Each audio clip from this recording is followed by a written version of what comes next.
आजकल के बच्चा सब के पता ना का हो गइल बा। जब सुनी त उ कोनो लड़की लइका के लेके भाग गइल, कोनो लइका लड़की के लेके भाग गइल। बउआ सब तू सब त भाग जाता रह, लेकिन माई बाप के ऊपर का गुजरता ई तू लोग कभी सोचला ह? तू लोग तो भाग के जाता रहलो और जाके पता ना का करता रहलो, कितना अपना जिंदगी में खुश बाड़ा लोग। माई बाप रात दिन कुहकता, समाज के सामना, सबके ताना। एक बार तू लोग माई बाप के बारे में भी सोची हलो।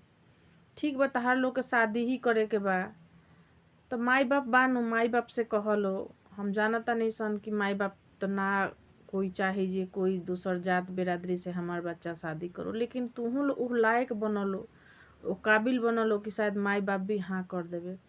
तो पता चला था थोड़ा दिन 2 दिन के प्यार देखा ताटे लोग और लेके भाग जाता लो। माई बाप के प्यार के कोनो वैल्यू नहीं खे। तो ऐसे मत करलो।